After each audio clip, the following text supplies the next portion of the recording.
안녕하세요. 튜몽입니다. 7월 3주차 이슈 하이라이트 이야기도 가져와 봤는데요. 도입부에서 가볍게 할 얘기는 진짜 폭염이 엄청나게 오고 있다라고 해요. 기상이변도 마찬가지고 이번에 미국 경찰에서는 약간 위트 있게 이번 폭염은 매우 심각하니 지금 범죄를 계획 중이라면 좀 폭염 이후로 미루면 안 되겠냐라는 내용을 SNS에 올리기도 했는데요. 실제로 지금 폭염 같은 경우에는 미국의 사망자를 내고 있는 상태고 1억 명 이상 수준의 피해자가 예상된다라고 하고 있습니다. 그러니 여러분들도 일사병, 열사병 모두 조심하셔야 되고요. 일사병, 열사병에 대해서 차이를 잘 모르신다고 하면 그 영상도 제가 지난 여름에 폭염을 경험하면서 만들어둔 게 있으니까 한번 봐주시면 될 것 같습니다. 그럼 7월 3주차 본격적인 이야기를 시작해 보도록 할게요. 첫 번째 이야기로는 오픈마켓의 미래에 대한 이야기가 될 것 같은데요. 신뢰를 어떻게 쌓는가에 대한 전쟁이 시작됐다라고 볼 수가 있고요. 두 번째 얘기는 이제 한국에서 지난주에 깜짝 금리 인하를 했습니다. 이것에 대해서 그 배경과 효과가 어떻게 될지 그리고 앞으로는 어떻게 영향을 미칠지에 대한 얘기를 간단히 좀 정리를 해보고요. 마지막으로는 사실 미국의 청문회가 있었죠. 누구를 대상으로 한 리브라를 대상으로 한 청문회가 있었습니다. 초유의 관심사라고 할 수가 있는데요. 제가 라이브 방송을 하면서도 많은 분들이 질문을 주시기도 했어요. 그러면 첫 번째 이야기부터 출발해 보도록 하겠습니다. 명품 감정, 오픈마켓의 미래예요. 자, 오픈마켓이라는 게 있죠. 뭔가가 열려 있다는 뜻인데 이곳은 상품을 만드는 사람들이 자신들의 상품을 팔기 위해서 직접 쇼핑몰을 운영하거나 장터를 여는 것과는 조금 다릅니다. 이 오픈마켓은 장터를 열어주고 거기에 물건을 사고 싶은 사람뿐만 아니라 물건을 팔고 싶은 사람까지도 역시 자유롭게 들어와서 사고 싶은 사람과 팔고 싶은 사람이 모일 수 있는 장소를 인터넷상에 제공해 주는 것이 바로 여러분들이 알고 있는 오픈마켓이에요. 즉 오픈마켓에서는 상품을 자유롭게 등록해서 팔 수도 있고 거기서 상품을 살 수도 있다라는 점이죠. 이런 다양한 상품을 만나볼 수 있는 오픈마켓에는 치명적인 단점이 있는데 그건 바로 신뢰가 부족하다라는 거예요. 무슨 뜻이냐면 물건을 만든 쪽에서 자신들의 신뢰도를 걸고 장사하는 것이 아니다 보니까 물건 상태가 엉망이거나 한 상품이 판매자가 등록하는 경우들이 있는 거예요. 즉 이 오픈마켓에 들어가 보면 뭔가 품질이 완전히 보장되는 상품들만 올라오는 게 아니라 남녀노소 누구나 상품을 등록할 수 있으니까 품질이 엉망인 상품들도 올라오게 되는 거죠. 그렇게 되면은 이 오픈마켓에 와서 그것을 구매한 구매자들이 매우 실망하는 일들이 벌어지게 됩니다. 심지어는 아예 물건이 도착하지 않는 경우나 원하는 물건 자체가 아닌 경우도 존재를 하게 돼요. 그래서 결국에는 오픈마켓은 기본적으로 물건을 구매하고 싶은 사람들이 물건에 대한 신뢰도가 떨어지는 대신에 보다 다양한 상품을 다양한 가격으로 만나볼 수 있다라는 것을 강점으로 하고 있습니다. 반대로 얘기하면 장점은 다양한 상품과 가격대를 만나볼 수 있다는 거지만 단점은 그 물건이 제대로 됐을지는 잘 모르겠다라는 거죠. 일반적인 쇼핑몰에 비해서요. 그래서 늘 오픈마켓을 운영하는 기업에서 고민하게 되는 것은 가짜 판매자 또는 가짜 상품의 구분에 대해서 고민을 할 수밖에 없습니다. 왜냐하면 이 상품들, 이 가짜 상품들, 가짜 판매자들이 자신들이 연 장터에서 활개를 치게 되면 그만큼 구매자들이 그 장터는 믿을 수가 없어 라고 해서 신뢰가 깎이게 되고 그래서 이 장터를 이용하지 않게 되기 때문입니다. 실제로 제가 오픈마켓을 잘 이용하지 않는 이유기도 해요. 값싸게 사면 좋지만 값싼 줄 알고 샀다가 그게 문제가 생겼을 때 제가 치러야 되는 시간 비용이 너무 크다라고 생각을 할 수가 있기 때문이죠. 그렇기 때문에 당연히 기업은 똑똑해서 이 문제를 해결하고자 하고 이 문제는 전 세계 미국이나 중국이나 유명한 유통 쇼핑 공룡들이 마찬가지로 고민하고 있는 부분입니다. 어떻게 구매자들이 더 상품과 판매자를 신뢰하도록 만들어줄 수 있을까라는 거죠. 이에 대해서 이번에 이베이 코리아, 즉 이베이의 한국 지부겠죠. 이 이베이 코리아는 한국에서 해외 명품을 직접 구매할 때, 즉 명품 해외 직구를 할 때 그것이 진짜 명품인지 아닌지 명품 감정을 해주는 서비스를 쇼핑몰 자체에 도입을 해서 사람들이 가짜 명품을 구매해서 실망하는 일 자체를 줄이겠다라고 서비스를 개시하게 됩니다. 저렴한 상품 같은 경우에도 제때 오지 않거나 그 상품이 왔을 때 제대로 작동하지 않으면 굉장히 피곤하고 실망하게 되는데 명품 같은 경우에는 특히 타격이 클 수밖에 없겠죠. 가격 측면이나 실망감에 있어서도요. 그리고 명품은 보통 가격이 있으니 큰 고객일 텐데 그 큰 고객의 신뢰도를 잡는 것부터 이 시스템을 도입하겠다라는 취지로 볼 수 있습니다. 그래서 명품 감정 시스템 같은 경우에는 해외 직구를 통해서 명품을 구매하는 사람들에게 우선 무료로 감정 서비스를 전부 다 제공을 해주고 감정 이후에 추가 보증성까지 붙여주면서, 그리고 만약에 그 명품이 도착했는데 가짜 상품을 받았을 경우에는 구매 금액의 200%로 환불해준다는 파격적인 시스템까지 도입하게 된다는 겁니다. 근데 여기서 결과적으로 오픈마켓이라는 곳은 구매자가 판매자를 믿을 수 있도록, 판매되고 있는 상품을 믿을 수 있도록 만들어주는데 치중하고 있다는 사실을 알 수가 있는데요. 다시 말하면 사람들의 물건 거래를 연결해주면 장터이면서도 그 장터에서 오고 가는 상품이 정상적인 상품인지까지 검증하겠다라고 나서는 것이 바로 오픈마켓 시장에서 살아남는 법이 될 것이다라고 오픈마켓 기업이 판단하고 있는 것으로 볼 수 있습니다. 단순한 중개가 아니라 이 중개는 믿을 수 있다, 신뢰를 받을 수 있다라고 더해주는 거죠. 그래서 여기서 우리가 알 수 있는 사실은 단순히 어떤 기업에서 어떤 서비스를 하더라는 것은 사실 중요한 것이 아닙니다. 여기서 저를 포함한 우리들이 알 수 있는 사실은 과거 상품을 만드는 곳에서 상품을 직접 팔던 형태에서 이제 유통이 다양화돼서 개인 대 개인이 상품 거래를 할 수 있는 오픈마켓이 엄청나게 커진 현재 시장이 됐는데, 이 오픈마켓이라는 유통 형태에서는 결국 신뢰가 지금까지의 단점이었고 그게 문제라는 사실을 모든 기업들이 알아서 어떻게, 어떤 부분에서 신뢰를 얻어갈 것인가, 마치 제조사가 파는 것처럼 신뢰를 얻어갈 것인가에 대한 고민을 해결해 나가기 시작했다라는 사실을 알 수가 있습니다. 그래서 이 신뢰가 부족한 신뢰 문제를 해결하기 위해서 갖가지 방식들이 이제 유통시장에 등장하고 있다는 거고요. 반드시 이제 명품 감정이라고 볼 게 아니라 결국에는 사람들이 판매하는 상품과 그것을 판매하는 사람이 믿을 만한 사람인지, 이 오픈마켓 장터에서 어떠한 방법들을 강구해서 신뢰할 수 있는 시스템 자체를 구축하는 것이 현재 유통시장에서 살아남는 방법이고, 이런 것들을 어떤 기업들이 어떻게 도입하는가가 앞으로의 관건이 되리라는 것을 알 수가 있는 부분이었습니다. 여러분들도 저도 이제 하나의 산업에서 미래가 어떻게 될지를 알 수 있는 가장 큰 부분이었다라고 볼 수가 있겠네요. 그럼 두 번째 이야기로 나아가 보겠습니다. 한국 깜짝 금리 인하라는 내용이고요. 미국이 금리 인하를 앞으로 할 것 같다라는 얘기가 나온 이후로 한국 금리가 인하할 것이라는 것은 누구나 예상을 할 수가 있었습니다. 그런데 그 시기가 앞당겨져서 이제 7월 18일 지난주에 깜짝 금리 인하가 한국에서 이루어졌고요. 2016년 6월 이후에 약 3년 만에 금리 인하다라고 볼 수가 있습니다. 그러면 이 한국의 금리 인하를 할 때는 당연히 그 근거를 대게 되는데요. 이번에 한국은행에서 금리 인하를 한 이유는 본래 지난 4월에 경제 성장률을 예상한 거는 2.5% 정도였고 물가 상승은 한 1.1% 될 것 같다라고 생각을 했는데, 이번에 경제 성장률은 0.3%포인트 내려간 2.2%에 그칠 것 같고 물가 상승률도 0.7%밖에 안 될 것 같다라는 예상을 하게 됩니다. 그런데 여기서 약간 신기한 부분은 물가 상승률이 낮아지는 건 오히려 좋을 수도 있는 거 아닌가 라고 생각할 수가 있는데, 이게 왜 여기서 문제가 되냐면, 간단히 말하면 경제가 아주 활성화되면 물건의 소비도 증가를 하게 됩니다. 물건의 소비가 증가하게 되면 보통 물가는 어느 정도 적당 수준은 계속해서 오르는 형태가 보여야 돼요. 그런데 이렇게 물가 상승도 그렇게 적당히 이루어지지 않는다, 너무 낮은 수준으로 물가 상승이 이루어진다라는 뜻은 뭐냐면 물건을 소비하는 게 그만큼 활발하지 않아서, 즉 경제가 활발하지 않아서 물가 상승도 낮다, 경제의 활력이 부족하다라고 해서 경제 활력 징후가 낮다라는 표현을 쓰게 될 때 물가 상승이 적당히는 높아주는지도 역시 보게 됩니다. 그래서 물가 상승도 낮다라는 거를 여기서는 안 좋은 신호로 해석을 했다라고 볼 수가 있죠. 물론 여기에는 현재 전 세계의 기업 이익들이 하락 추세를 하는 것도 있고, 현재 일본과 외교적으로 무역으로 분쟁을 겪고 있는 상황에서 당연히 선제적으로 침체 충격이 크지 않도록 만들 필요가 있다라는 판단도 언급을 하면서 빠르게 금리 인하를 했다라고 볼 수가 있어요. 다만 여기서도 경제와 투자 시장에 대해서 재밌는 부분은 바로 금리 인하를 할 것으로는 대부분의 사람들, 투자 시장에 있는 사람들이 예상은 하고 있었기 때문에 투자 시장에서의 반응은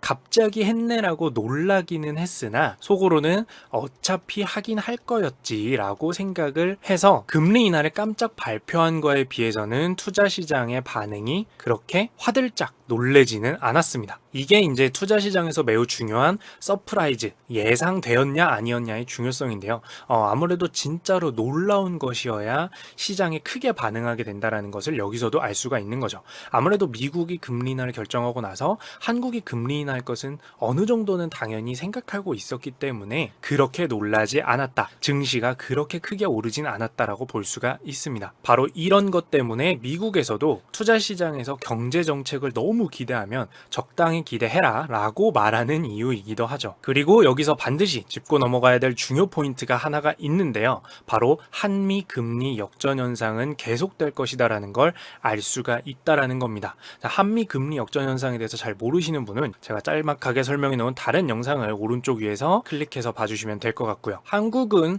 3년 전까지 금리 인하를 계속해서 해오다가 금리를 유지하다가 최근 들어서 3년 만에 다시 인하를 하는 모습입니다. 그리고 미국은 계속해서 금리 인상을 해오다가 이제 10년 만에 금리 인하를 할 것으로 예상을 하고 있죠. 아직 금리 인하를 하지는 않았죠. 보통은 왼쪽에서 보이는 것처럼 미국의 금리가 매우 낮고 한국의 금리가 높은 것이 보편적인 상태입니다. 그런데 여태까지 미국은 금리 인상을 계속해서 해서 미국의 금리가 훨씬 높아진 상태가 된 거죠. 그러면 오른쪽에서 보이는 것처럼 미국의 금리가 한국의 금리에 비해서 훨씬 높아져 있는 상태가 바로 한미 금리 역전 상태입니다. 그런데 미국이 금리를 앞으로 인하할 거긴 하지만 내릴 거긴 하지만 한국도 어차피 내리고 있기 때문에 미국이 더 높은 상태로 이 간격은 유지가 될 것으로 보인다라는 거죠. 그래서 한미 금리 역전 현상은 계속될 것이라는 게 시장에서는 우려사항이 될 수밖에 없는데요.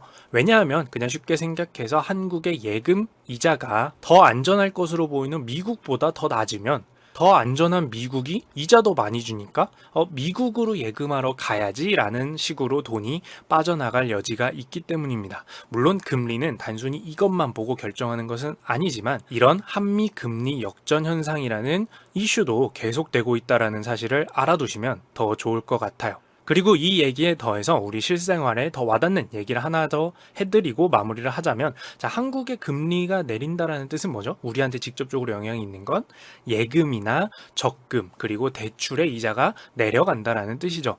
우선 시중은행에서는 예금과 적금의 이자가 이번 주나 다음 주 정도에 내려갈 것으로 보이고요. 은행 입장에서는 주는 돈을 먼저 내리고요. 그리고 대출, 은행 입장에서 받는 돈 같은 경우에는 한 달 뒤 정도에나 내려갈 것으로 보입니다. 물론 와 너무한 거 아니냐라고 생각할 수 있지만 사실 은행도 기업이기 때문에 가슴 아프게도 늘상 그래오던 장사 방식이라고 볼 수가 있을 것 같습니다. 그리고 이제 오늘의 메인 주제네요. 세 번째 주제죠. 미국의 리브라 공개 처형 현장이었습니다. 바로 지난 16일 그리고 17일에 미국에서는 페이스북이 발행하겠다는 암호화폐 리브라에 대한 청문회가 진행이 됐는데요. 페이스북의 대표인 마크 주커버그가 자리를 한 것은 아니고요. 현재 리브라라는 암호화폐를 총괄하고 있는 데이비드 마커스가 청문회에 자리를 했습니다. 사실 한국 국민 입장에서는 상원과 하원의 구분이 잘 이해가 안 되기 때문에 이 부분부터 좀 간단히만 놓고 이야기를 하자면, 미국의 상원 의원 같은 경우에는 미국의 지역, 즉 주를 대표해서 미국 정부의 의견에 동의하거나 동의하지 않거나 하는 방식으로 일을 한다라고 할 수가 있습니다. 즉 지역 대표로서 정부와 의견을 나누는 셈으로 볼 수 있는데요. 다만 인구수랑 상관이 없이 각 지역의 인구수랑 무관하게 각 지역에서 2명씩만을 반드시 뽑고 의견을 내는 의원들이라고 할 수가 있습니다. 각 지역의 의견을 대표해서 동등하게 정부와 소통하는 의원이다라고 보면 개념을 쉽게 이해할 수가 있습니다. 이에 반해서 하원 의원은 이것과 다르게 세금을 징수한다거나, 즉 세금을 걷어가는 거 말이죠. 제도, 그리고 경제 정책에 대해서 여러 가지 권한을 갖고 있고요. 이분들은 세 번째로 지역 인구수에 따라서 뽑히게 됩니다. 즉 실제 국민의 의견을 대변해서 법안을 다양하게 발행하는 곳이 바로 하원 의원이라고 볼 수가 있어요. 결과적으로는 이렇게 권한이 조금씩 다른 상원과 하원이 서로를 견제하면서 보완하도록 만들어진 형태인데요. 하원에서는 방금 말한 것처럼 주로 적극적으로 여러 가지 정책들을 내게 되고요. 보다 적극적이기 때문에 상원에서는 이것들을 보고 수정하거나 검토하는 방식으로 미국이 굴러간다라고 볼 수가 있습니다. 자, 그래서 본론으로 돌아와서 우선 7월 16일 첫날에는 상원의 은행위원회의 청문회가 있었습니다. 여기서는 상원 은행위원장인 크레이포 위원장이 주포, 즉 가장 큼지막한 포격을 맡았는데요. 물론 리브라를 때리기 위한 거죠. 이 핵심을 크게 세 가지로 정리를 해봤고, 첫 번째 날의 첫 번째 주제로는 자, 개인정보 보호 확실하냐? 그러니까 그 보호를 하기 위해서 리브라는 어떤 구조에서 운영되는지 말해봐라 라고 질문을 주로 하게 됩니다. 그래서 리브라와 연결되어 있는 다른 기업, 조직들이 어떻게 리브라에 영향을 미치고 있는지 묻는 거라고 할 수가 있어요. 물론 시스템상으로 개인정보 보호가 분명히 되는지도 물어본 거고요. 왜 이 부분이 중요하게 되냐면 마치 리브라라는 화폐가 모두의 공익을 위해서 별도로 자기 혼자 동작하는 화폐 시스템인 것처럼 얘기를 하게 되지만, 이것을 만약 이익을 추구하는 집단인 기업이 또는 다른 집단이 국가의 규제 밖에서 관리하게 되면 문제가 커질 것이라고 미국의 의회는 판단을 하기 때문입니다. 왜냐하면 기업들이 금융 정보를 함부로 활용하게 되면 결국에는 개인정보가 전혀 보호받지 못한다라는 뜻이 되는 거고요. 이 점에 대해서는 리브라가 페이스북이 대표하고 있는 상황이기 때문에 사실 페이스북은 개인정보 보호 실패 사례가 상당한 업체이고, 그래서 더 신뢰가 가지 못하는 부분이라고 할 수가 있습니다. 이 점을 집중적으로 공격하는 이유도 그것 때문인데요. 왜냐하면 어느 정도냐면 이 직전인 7월 12일에 페이스북은 그동안 사용자 정보를 보호할 의무에 대해서 위반한 혐의가 실제로 있어서 우리나라 돈으로 약 5조 원 수준의 벌금을 맞기도 한 기업이 바로 페이스북입니다. 물론 이것뿐만은 아니죠. 그래서 결국에는 미국 상원위원회는 너희 페이스북이랑 연계되는 형태로 운영하는 거잖아 라는 질문을 했고, 이에 대해서 리브라 측의 답변은 리브라는 페이스북과 어떤 개인정보도 공유하지 않을 겁니다 라고 얘기하면서 답변을 하게 됩니다. 그리고 미국의 기준에 따라서 충실히 규제에 따르면서 운영될 것이라고 답변을 했어요. 자, 그리고 두 번째로는 상당히 중요한 부분인데, 이 리브라를 운영하는 리브라 협회라는 곳이 있습니다.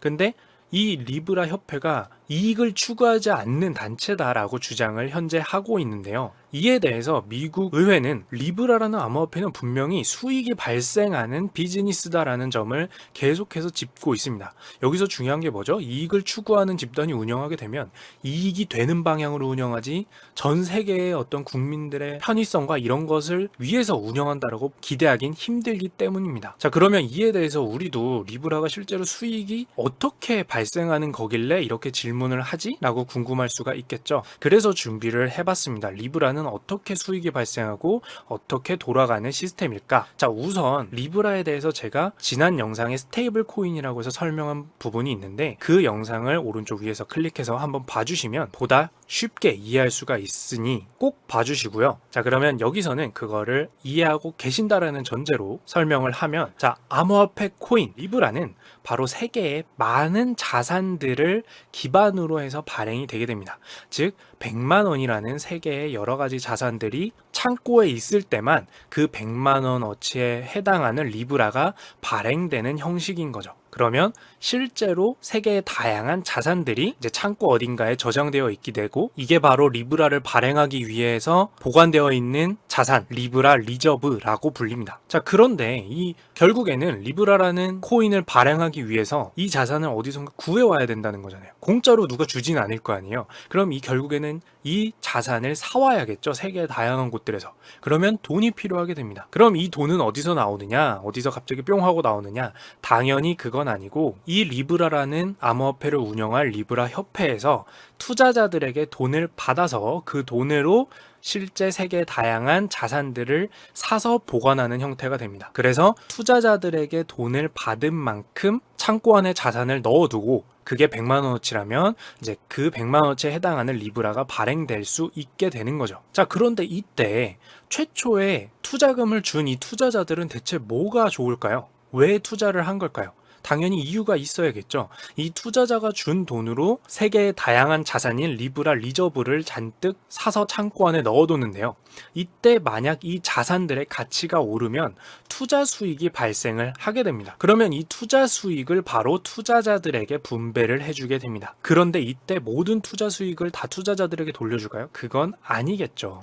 이 투자 수익 중 일부는 바로 이 리브라 협회가 가져오게 됩니다. 여기서 발생하는 수익으로 리브라 협회가 돌아가는데 일해주시는 분들에게 돈을 주겠다, 운영비를 쓰겠다라는 뜻이 되게 됩니다. 공짜로 일할 수는 없잖아요. 자, 여기서 핵심은 리브라는 운영되면서 수익이라는 것이 발생을 하고 그 수익을 리브라 협회가 일부 가져가는 형태라는 뜻입니다. 즉, 이 리브라 협회라는 곳에서 이익을 쫓고자 하면 쫓을 수 있다라는 거죠. 이런 식으로 어떤 수익을 쫓으려다 보면은 원래 의도와는 다른 행동을 하게 되는 게 바로 이익 추구 집단의 단점이라고 할 수가 있는데요. 상원위원회에서는 바로 이 부분을 지적을 한 거예요.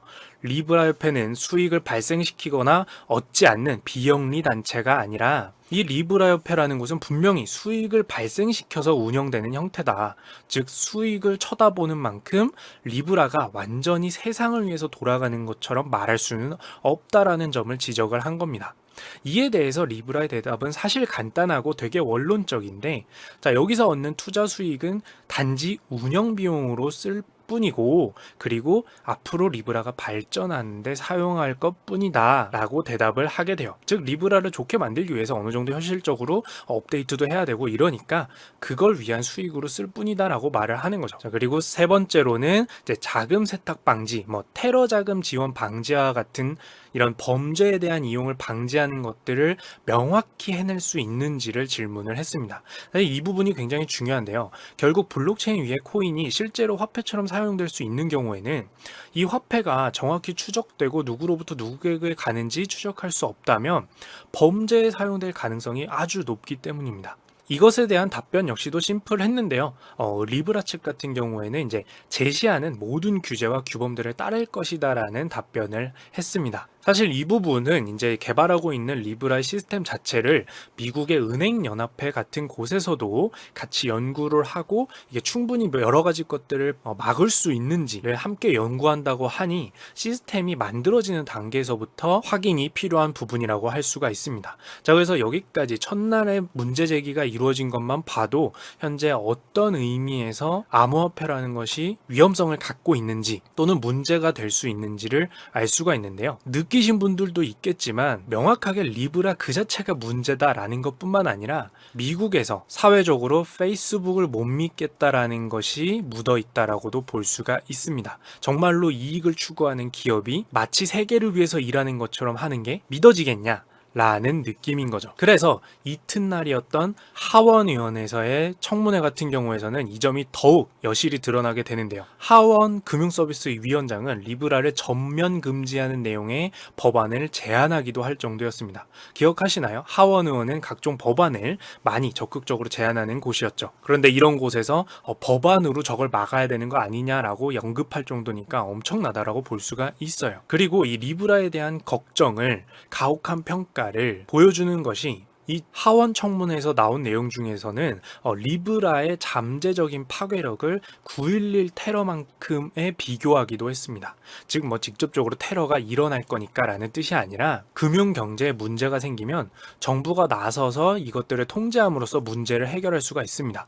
그런데 여기서 누구의 손도 타지 않는 새로운 암호화폐가 등장하는 데다가 이거는 기업이 운영한다라고 하면 다른 국가들에서 어떤 경제적인 문제나 이런 것들을 해결하기 위해서 여러 가지 경제 정책을 피는데 사람들이 이 암호화폐를 사용하다 보니까 그 경제 정책의 효과가 떨어져 버리는, 즉 국가가 국가 경제를 정비하려고 하는데 그게 잘 통하지 않는 상태가 될까봐 매우 큰 우려가 된다라고 말을 한 것이에요. 이에 대해서 이제 리브라 측은 우리는 달러와 같은 이런 기존 화폐들과 경쟁하기를 원하는 것이 전혀 아니다. 규제는 엄연히 다 따를 것이고 미국 금융 당국이나 이런 곳의 말들을 다 들을 수 있도록 설계를 할 것이다라고 말은 하고 있지만 사실은 지금의 이 청문회에서 받을 수 있는 느낌은 페이스북에 대해서 전혀 신뢰하지 못하는 모습을 보여준다라고 할 수가 있습니다. 당연히 냉담한 반응을 보였죠. 그리고 추가적으로 여기서 끝나지 않는데요. 바로 이어지는 이제 17일, 18일에는 G7, 즉 세계 각국 중에서 7개의 주요 국가가 모여서 논의하는 자리가 있었는데요. 이 자리에서도 페이스북의 리브라가 괜찮냐 아니냐 이야기가 나왔고요. 여기에는 각 국가의 중앙은행장이나 막 재무장관 이런 분들이 모여 앉아서 얘기를 했는데, 요약하자면 이제 3가지 정도로 요약을 할 수가 있습니다. 당연히 그 프로그램상에 개인정보 보호가 되긴 될런지, 기업들이 개인정보 보호를 제대로 하긴 할지를 우려를 했고요. 그리고 앞서 미국에서도 우려한 것처럼 새로운 화폐가 많은 사용자들을 확보를 하게 되면 기존 화폐를 이용해서 경제를 정비하거나 하는 여러 가지 정책들이 먹히지 않아서 국가가 앞으로 더 애를 먹을 가능성이 높아진다라는 우려를 냈습니다. 그리고 여기에 더해서 실제로 전 세계는 주기적으로 경제 침체가 오게 되는데, 예를 들어서 금융위기가 오게 되면 지금 사용하고 있는 화폐가 아닌 화폐로 자신들이 가지고 있는 돈을 전부 옮길 가능성이 있죠.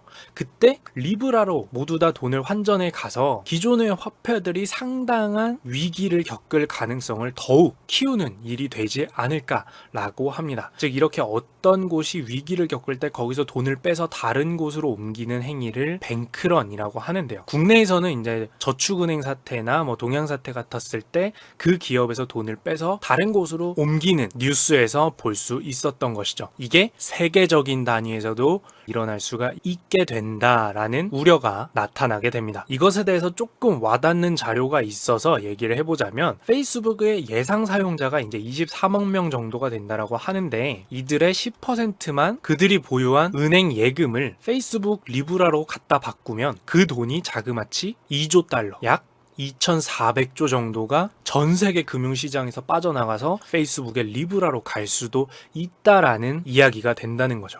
2,400조 원, 어마어마하죠. 참고로 한국이라는 국가의 1년 예산이 약 400에서 500조 정도라고 볼 수가 있으니까요. 이 흐름을 쭉 보고 있자 하니 제가 관심이 가는 부분은 뭐냐면, 이렇게 되면 국가의 견제가 이렇게까지 있고 국가가 우려할 정도로 되었다라는 뜻은, 반대로 생각하면 차라리 국가가 직접 만드는 지금의 화폐를 디지털로 암호화폐로 옮기는, 직접 국가가 만드는 암호화폐의 등장이 멀지 않지 않을까라는 생각이 들었습니다. 지금 존재하는 암호화폐가 국가의 화폐가 되는 게 아니라 그냥 국가가 암호화폐를 만드는 편이 빠를 수도 있다라는 생각이 들었고요. 그래서 여러 가지 암호화폐 중에는 국가의 금융의 위치를 노리는 것보다는 기업의 수준에서 서비스 차원에서 사용할 수 있는 암호화폐들이 오히려 국가의 견제를 받지 않고 성장할 수 있지 않을까라는 생각이 들게 되었습니다. 그러다 보니 과연 페이스북만 이렇게 움직일지 궁금해지는 부분이기도 한데요.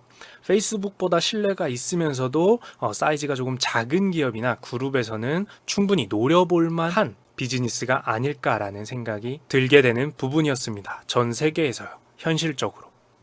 자, 그래서 여기까지 3번째 메인 주제까지 전부 다 달려봤는데요. 이상 티묵이었습니다.